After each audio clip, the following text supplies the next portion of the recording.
Our next Peabody goes to a disturbing Frontline portrait of the modern-day family, unsuspecting parents and their teenage sons and daughters adrift and at risk.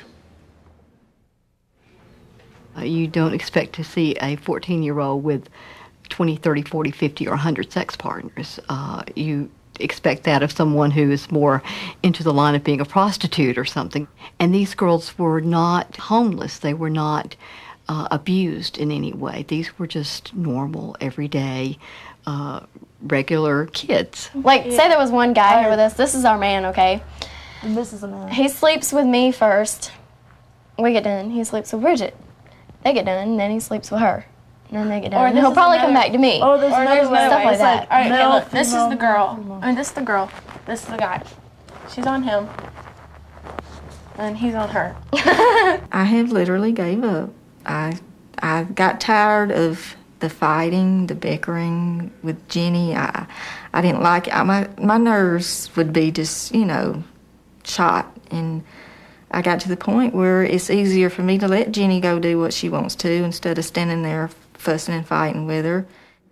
Here to accept the Peabody is producer Rachel Dretzin.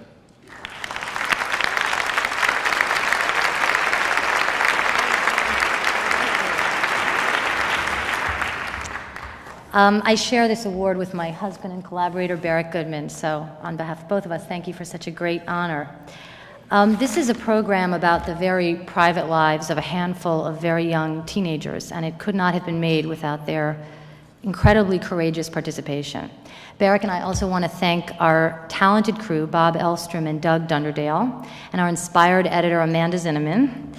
And finally, we would like to thank PBS and everybody at Frontline, Aaron Martin, Jim Bercelli, Karen O'Connor, our executive producer, Michael Sullivan, and finally our personal patron saint, David Fanning.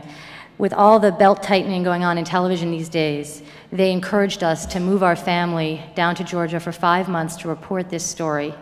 They trusted us long before we knew what the story was, and they reminded us when we occasionally forgot.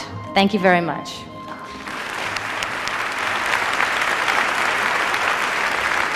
And before we move on, we have a special presentation right now. Please welcome to stage Dr. Stephen Schroeder, president of the Robert Wood Johnson Foundation.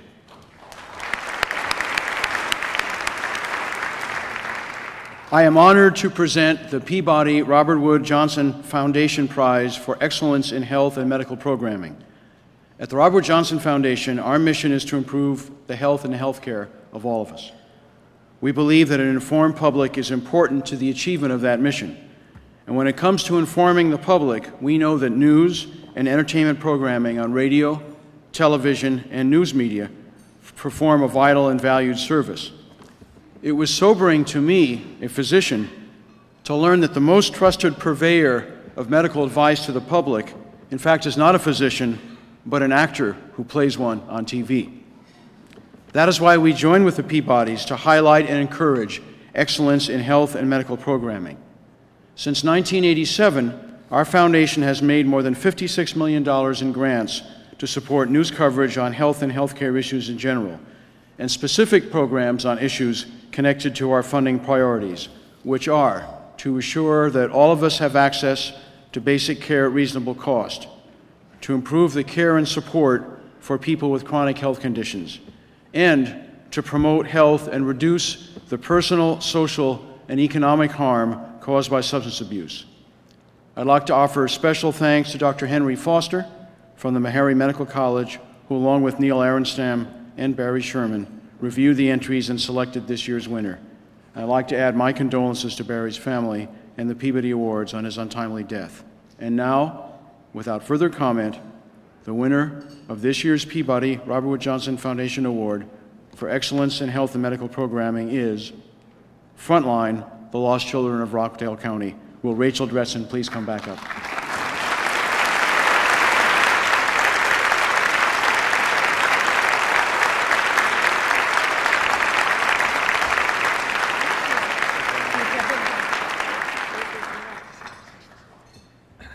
Well, we're stunned. We weren't expecting this. Again, we want to thank PBS and Frontline, which had so much faith in us, basically sent us to a place to find a story that none of us knew existed, and had faith enough in us to stay the course while we dug the story out. So thank you again very much. We're very honored. Thank you.